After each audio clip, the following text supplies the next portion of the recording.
bit more.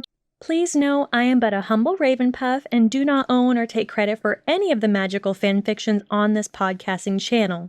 Nor do I own any rights or magical say on J.K. Rowling's Harry Potter characters that are mentioned within these stories.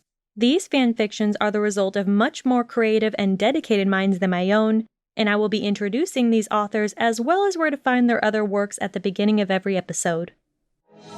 Hello, my magical brethren, and welcome to Fawkes Fics, a podcast that attempts the Sonorous Charm on some of your favorite Harry Potter fanfictions. So whether you're taking the night bus across town, de-gnoming your garden, or simply shopping through Diagon Alley, this is a podcast that allows even the busiest witches and wizards a chance to listen to their favorite fanfiction. So I'd say it's time we take a page out of Fawkes' book and light up this week's fanfiction. Fawkes Fics presents the unabridged audiobook of Isolation, written by Bex-Chan and narrated by Fawkes Fics.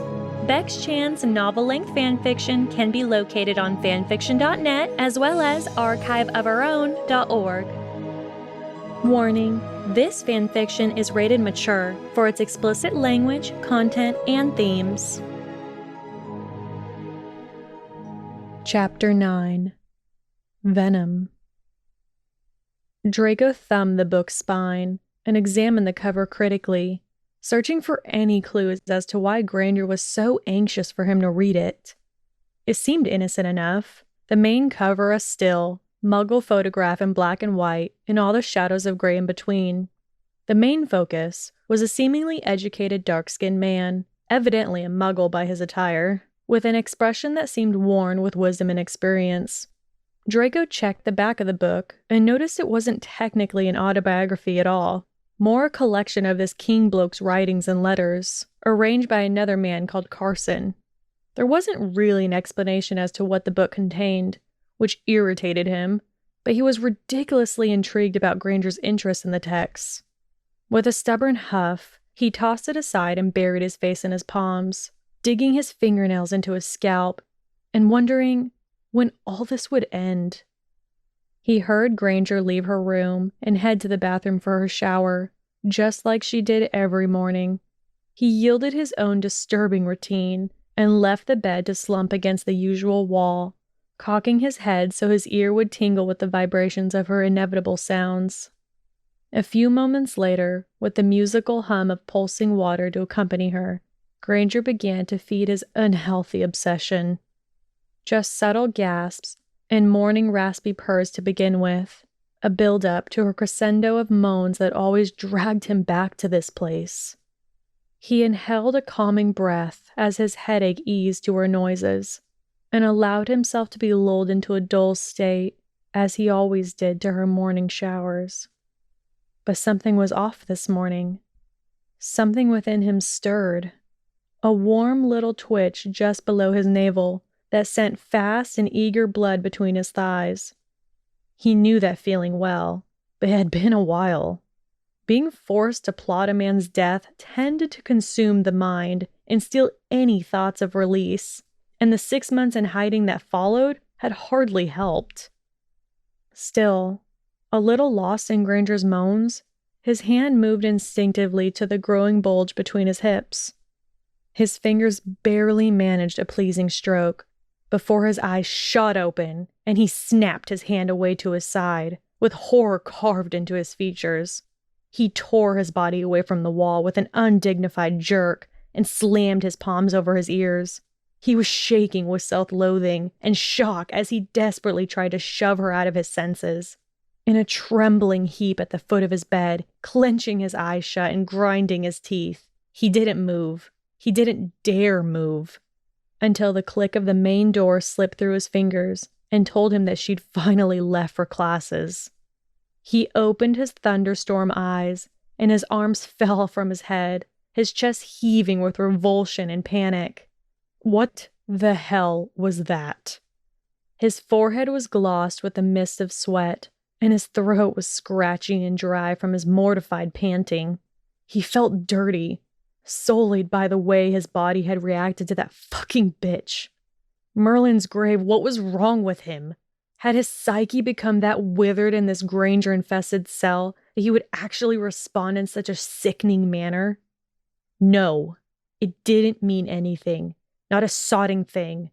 It had been long months since he'd gained any physical satisfaction. It was only normal that his baser instincts should come into play when he was living so closely to a female. It didn't mean anything. Mudblood or not, it was inevitable. But he could control it. He had to. He raised his head and found King's autobiography near his feet. With a loud swallow to get rid of the sandy edge in his throat, he grabbed the book with still quivering fingers and flicked to the first page. A distraction. Distraction was essential.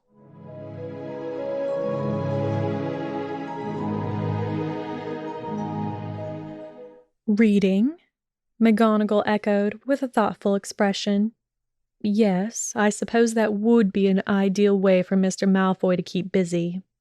I have given him some of my Muggle books, Hermione confessed. I thought I could perhaps change his view on Muggles. I admire your tenacity, Miss Granger, McGonagall sighed, leaning back into her chair. But I would advise that you don't get too carried away into that idea. Mr. Malfoy seems pretty fixed in his ways. I know that, Hermione cut in, but I don't think he's as bad as he makes out. He's intelligent, and I think if I could just feed that seed of doubt, he might see some sense. The headmistress pursed her lips and tapped her finger pensively against her chin. Your opinion on Mr. Malfoy seems to have changed, she said slowly, a statement, not a question. Well, Hermione stated awkwardly, I just think I understand him a little bit better. And I think he's adapting well to me, too. I'm pretty sure his perception of me has changed in the last month, so maybe I could convince him that his prejudices have no bias. McGonagall considered the younger witch carefully. If you must, she breathed hesitantly, then I would recommend that you don't get your hopes up and just be careful. But I trust your judgment, Hermione. Thank you. That means a lot, Professor. Hermione nodded with a small smile. And how has he been doing otherwise? The older witch asked. Any odd behavior or outbursts of any kind? Hermione's brain was instantly harassed with the flashing memories of Saturday, coming home to find Malfoy passed out on the floor. She'd assured him that his escape attempt would remain between them. Merlin, she pretty much promised him. In hindsight, it had been a rash decision, and while her loyalties to McGonagall were resolute and infinite, she couldn't break that promise. Malfoy or not. No, she shook her head, ignoring her guilt. No, he just spends most of his time in his room. Okay. The professor spoke with a slightly skeptical tone. Well, keep me informed on his behavior. And how are you doing, Miss Granger? I'm fine, she responded automatically, tilting her head to give McGonagall a curious look. Why do you ask? I'm just checking that you're feeling well, she offered in an even tone. I understand that things are difficult at the moment, and I just want to ensure that you are doing okay. Hermione shrugged.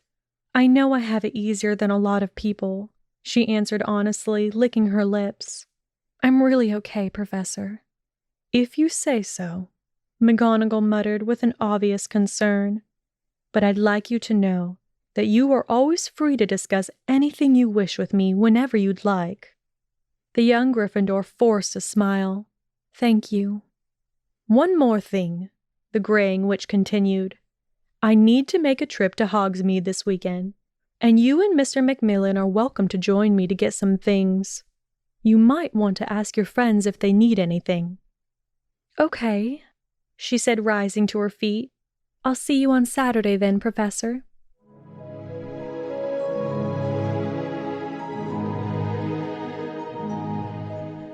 It was late, and the wind was wild again, howling through the abandoned library like prayers of dying men. Hermione shuddered and surged a bit more magic into her Lumos charm, drawing her limbs a little tighter to battle the chill. Her breath left her lips in ghostly mists as she tried to concentrate on the passage-laced pages, willing her heavy eyes to stay open. But it was useless. The wind was too bold, and her body was too exhausted to remain here in the library. She hadn't returned to her dorm after classes like she normally did, as Neville had near begged her for some help with his transfiguration assignment, and she'd seen no point in leaving once he had finished. Her uniform had become scratchy and musky from her too long day, and she barely managed a cheese and pickle sandwich after her meeting with McGonagall at lunch. She was starving, stiff, and frustrated that the night had denied her any progress on Horcrux research. Just like every other night. As another shrill wail of the weather rattled her nerves, she slammed the book shut with a forlorn sigh. The sound screamed around her as she hurriedly packed up her belongings, casting wary glances at the surrounding shadows. With quick and silent footfalls, she rushed down the hollow and menacing corridors, her heart pounding in her chest. Catching flimsy reflections of herself in windows, and convinced she could feel a stranger's footsteps behind her, she moved into a sprint. "Adelalusum," she hissed at the yawning lions, plowing her way into her room and sealing her stare as she sank to the floor and tried to regain her scattered composure. "What the hell is wrong with you?" Hermione flinched away at the voice. Her eyes went wide, and her hand went to her chest to calm her fright. "Bloody hell, Malfoy!" She scolded over her flustered wheezing. "What are you doing?" Draco regarded her with viper, calculating eyes, and his previous plans to ignore her at all costs, deciding after his problem this morning, disapparated instantly. It was just too tempting to rile her up when she looked all jittery and vulnerable like this, and he relished in the unpredictability of it. A month into her presence, and he still found her impossible to read, and despite that twitch under his stomach, reminding him that this was potentially a risky decision, he found himself desiring to see how this played out.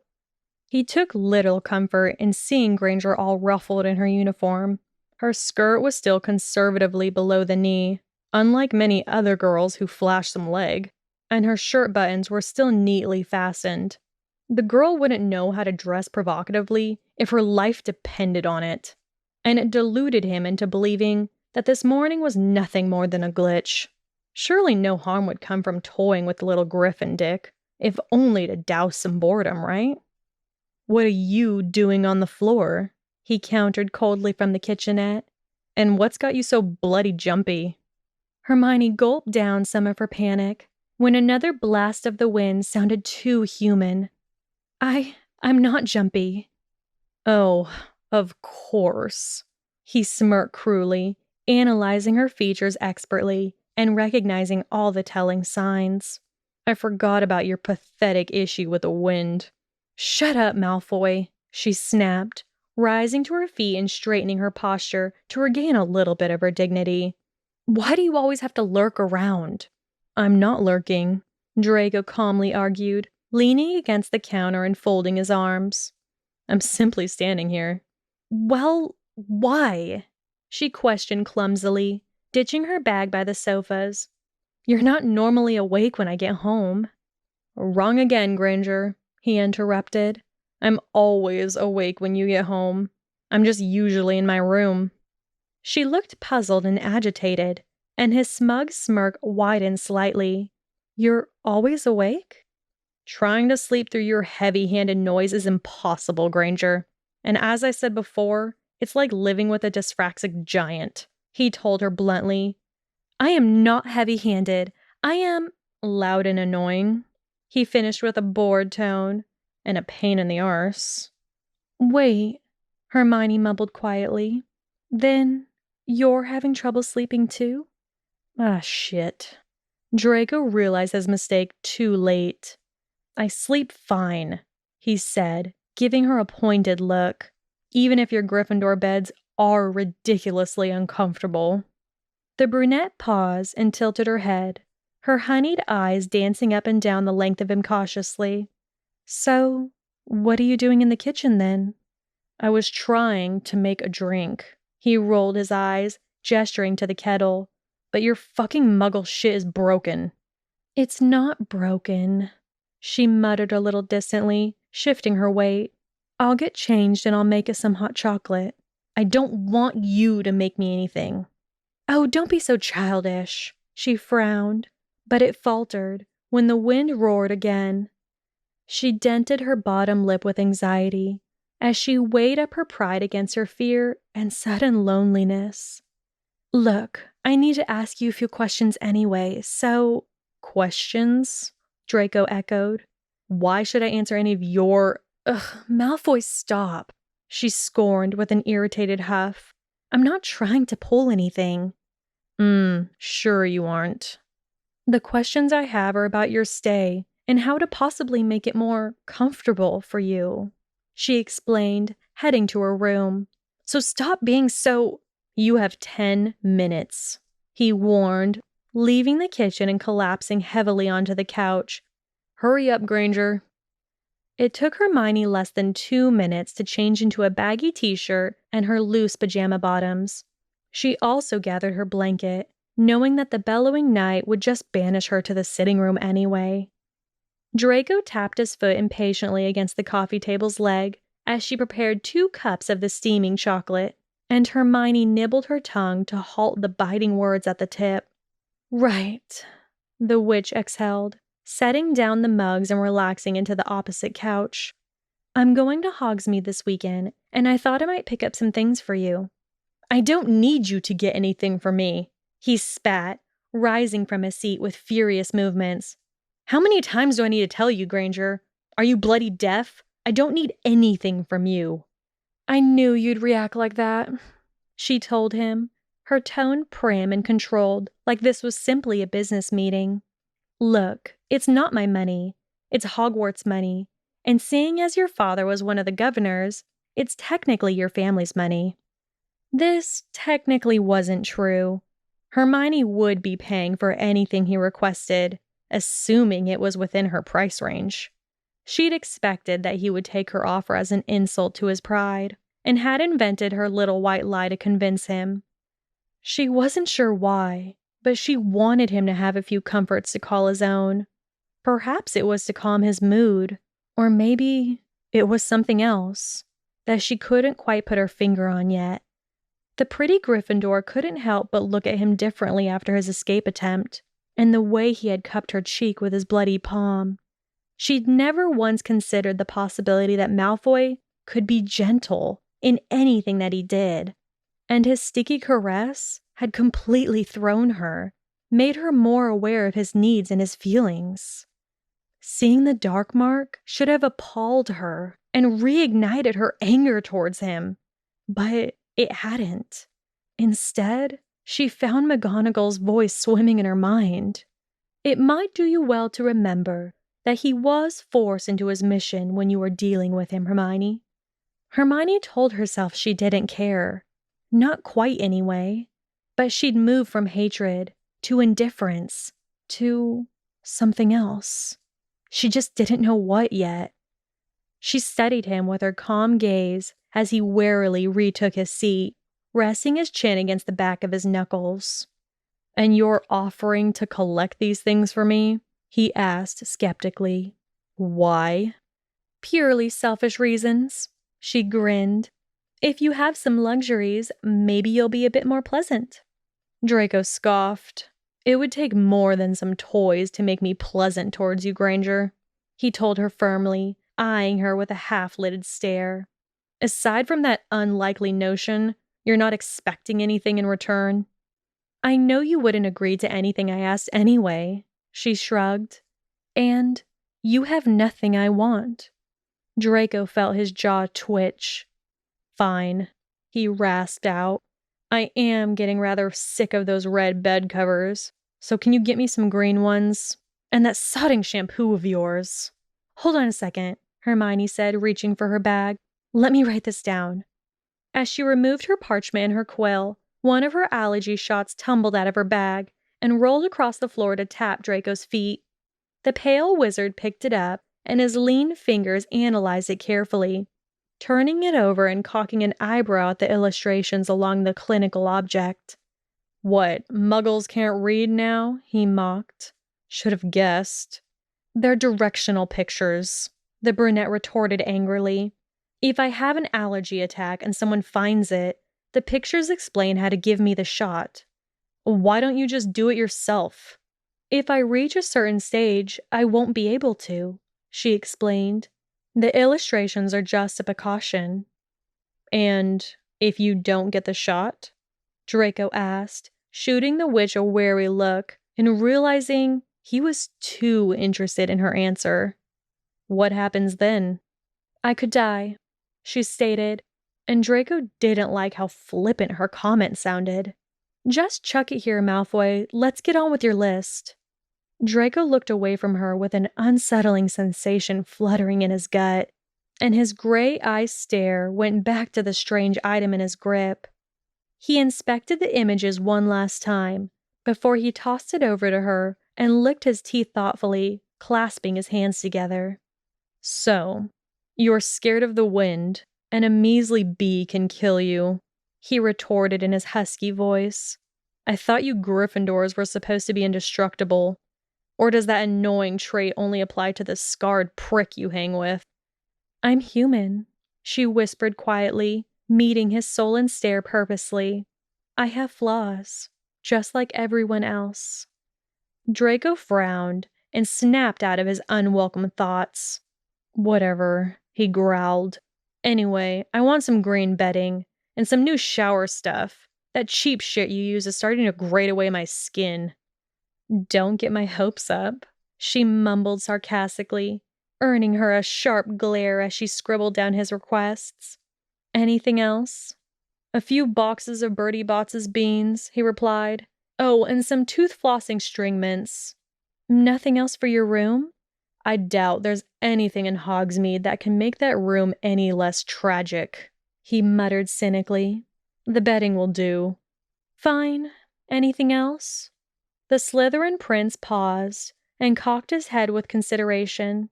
"If Tomes and Scrolls has anything new, get me something to read. Your muggle shit is starting to give me a migraine." Hermione narrowed her eyes. "I thought you said it wasn't that bad." "I'd rather read some decent wizard literature," he scowled at her. "That book you told me about is just fucking bizarre." "You're reading the Martin Luther King book?" she asked, her fawny eyes wide with interest. "What do you think of it?" "I assumed you would have told me to read it in some futile effort to brainwash me into liking muggles," Draco hissed with distaste, regurgitating his words with a venomous look. "But your stupid little plan backfired, because all it did was prove how fucking disgusting muggles really are." It took everything Hermione had not to lunge across the table and slap him. "Okay," she breathed with obvious strain. "Why do you say that?" "Because according to that book, muggles enslaved dark-skinned muggles and treated them like shit." He spat, apparently very angry at the notion. "Unless I have misinterpreted the book?" "No," Hermione sighed. "That's right." Draco sneered at her. It was preposterous, an alien concept that had instantly grasped his disgusted attention, and it was something that he had never even considered an issue within any society. Discrimination against skin color was unheard of in wizarding history, and the thought just made him despise muggles a little bit more. Blaise, possibly one of his only friends who he actually respected, was dark-skinned, and the idea that he would have been mistreated because of the tone of his skin infuriated him, and it simply concreted just how barbaric and inferior muggles really were. "Fucking morons," he grumbled, curling back his lip as he watched her. "And you defend this scum?" The witch inhaled another calming breath, as she decided she would have to choose her words very carefully if she wanted this to work in her favor. "It was a shameful period that muggles regret." "Shameful is an understatement," Draco interrupted her, tapping his foot with agitation. "I thought you were the clever one." "I never once said I thought it was right," she defended quickly. "I'm saying that it happened. Well, it's a bloody joke, he snarled, his breathing slightly elevated with his ire. I can't believe you would side with a species that would segregate according to skin color. It's just skin. It's not something anyone can control. There it is. Hermione swallowed away a nervous scratch in her windpipe and squared her shoulders. Yes, she said as steadily as she could. It's unfair to judge a person by something they can't help, isn't it? Draco snapped his head up and wanted to inhale the words back into his mouth. The topic of their heated conversation had instantly crested into sensitive territory. Her blood.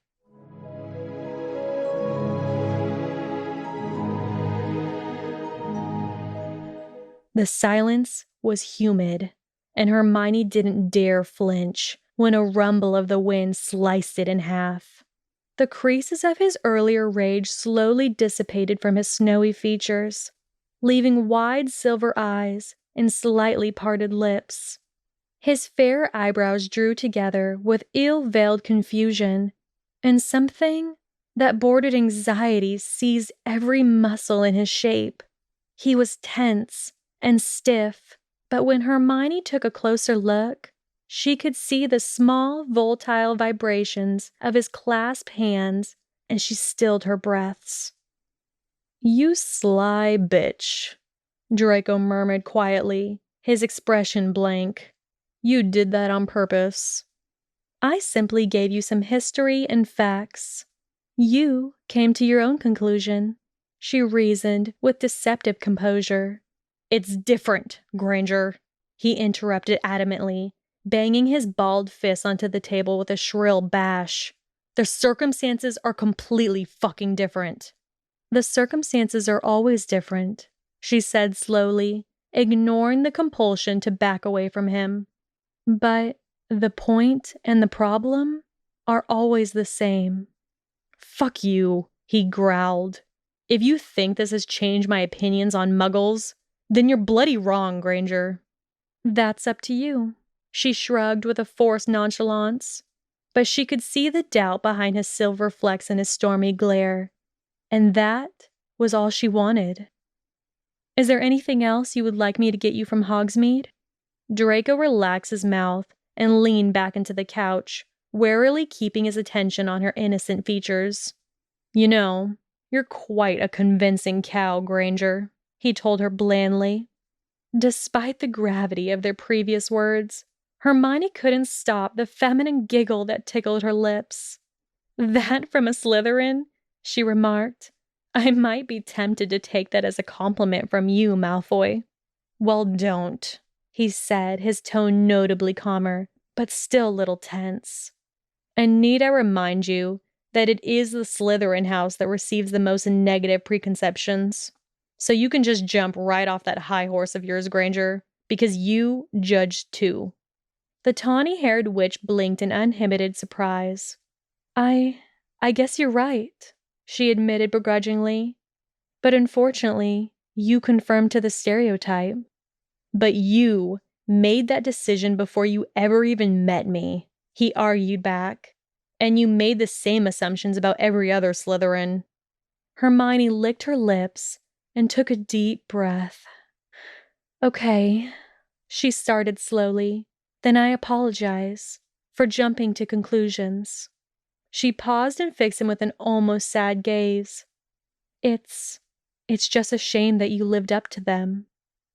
Draco tore his eyes away from her and stared at his woven fingers, feeling yet another odd flicker within his chest, roused by something she had said or done.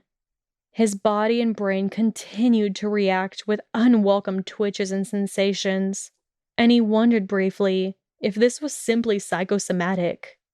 Either his sanity really was seeping out of his ears, or Granger was less annoying.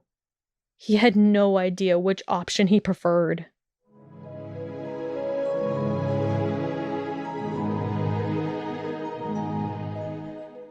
It was an accident. Draco hadn't meant to fall asleep on the sofa again, lulled into a too perfect sleep by her musical breaths. He'd woken up with an inappropriate stiffness between his legs and a twisted urge to steal a touch while Granger slept. Or maybe a taste. Her scent was stronger in the mornings and deliciously musky, and it embedded itself into his sinuses. It reminded him of summer outside, the summer he had missed cooped away in Scotland, and he craved it. Craved her. With a silent gratitude to Merlin that he'd woken up first, he hastily headed to his room to nurse away his bone-hard erection. Unable to resist a small stroke of her chaotic hair, with slightly trembling fingers as he passed. And Merlin, her lips. They had never looked so inviting, slightly dry from sleep, with an invitation for him to moisten them. But he didn't yield. He wouldn't yield to that revolting temptation, and instead, he quickly ripped himself away from her, silently scolding himself all the way to his room. He collapsed in a lonely corner of his room and buried his face in his palms, letting his self-disgust burn him from the inside out with throbbing heat. He honestly had no idea who he hated more at the moment, her or himself. And the worst thing, her little trick last night had left questions chewing in his mind, even in his sleep. Granger was altering things, plucking away thoughts in his mind like dying petals and muddling them up for her own amusement. What the fuck was she doing to him?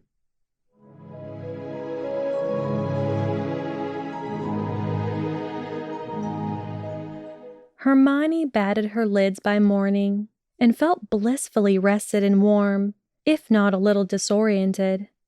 With no recollection of actually falling asleep, she wondered when exactly Malfoy had left.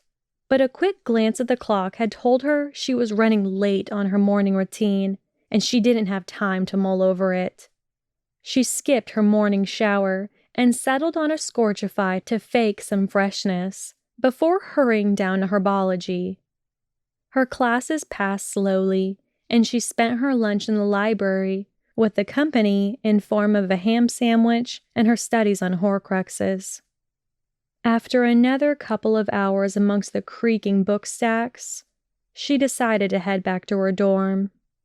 Thoughts of Malfoy invaded her as she meandered her way down the empty corridors, dredging up memories of their heavy conversation last night. It had been one of the most intense conversations she could ever recall having, and while she was certain that she had successfully managed to get through to him on some level, it felt like a hollow victory. He'd looked so puzzled and lost, and it hadn't suited his striking features or his demeanor at all. Too focused on her blonde house guest, Hermione didn't notice the incessant hum around her head, nor did she notice the red blotch on the back of her hand until she had reached for the doorknob. Oh shit.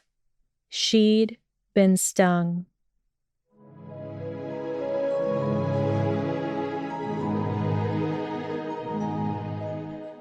Barging her way into her dorm and burying her hand into her bag. She could feel it now, the venom rushing skywards and bubbling into her throat, triggering the anaphylaxis. Her wind passage was starting to close up and restrict her breathing, and she sputtered and coughed as she frantically rummaged through the contents of her bag. Her head began to throb and swell, and she could feel her knees buckling with fleeting energy as she struggled to suck in more oxygen. "Malfoy!" she wheezed out desperately, sinking gracelessly to the floor and dragging her bag with her, scattering her belongings across the floorboards. "Draco! Draco!" There went the remains of her strangled voice, as the fringes of her vision started to blur and her surroundings began to wilt. Distantly, she heard a door open, and a tall shadow lingered at the edge of her view, but it was too distorted for her to make sense of it. That was how Draco found her, dangerously jerking with unstable heaves of her chest, and a terror-wide stare. Common sense kicked in and convinced him that this was the reaction to her allergy. But he remained frozen to the spot for a long moment. He could honestly say that he had considered turning around and leaving her for dead, shutting himself away in his room until the infuriating little mudblood had choked on her last heartbeat. Maybe it would all stop then, her slow onslaught of his senses and that breakdown of his mind. Perhaps, if she was eradicated and cut out from his existence, he could regain a sense of self.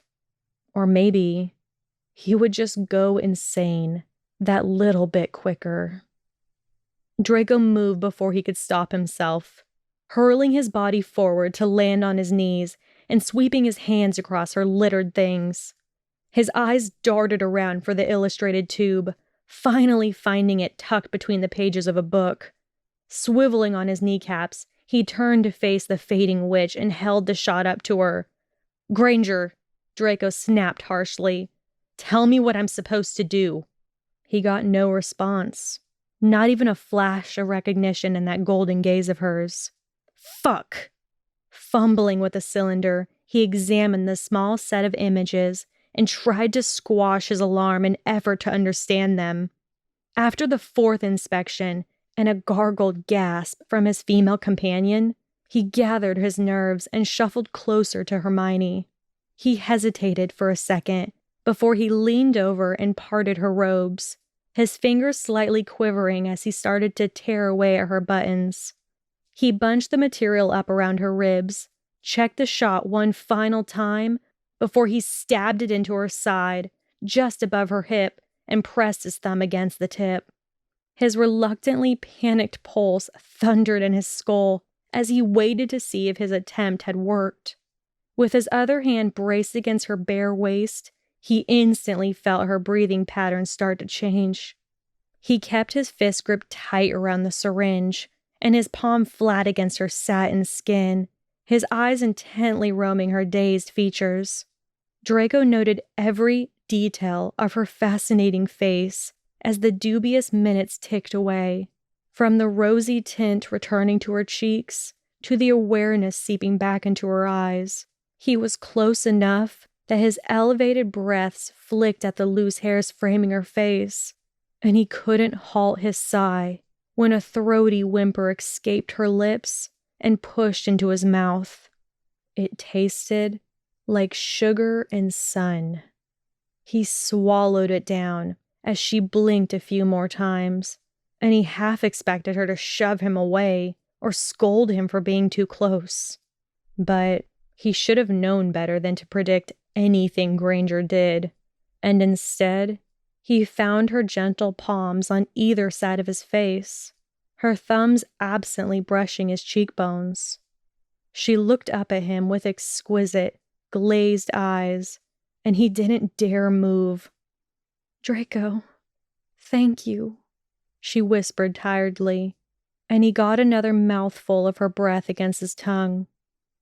Now, he had no idea if it was true, but he would swear on Salazar's grave that she was the one who leaned in first.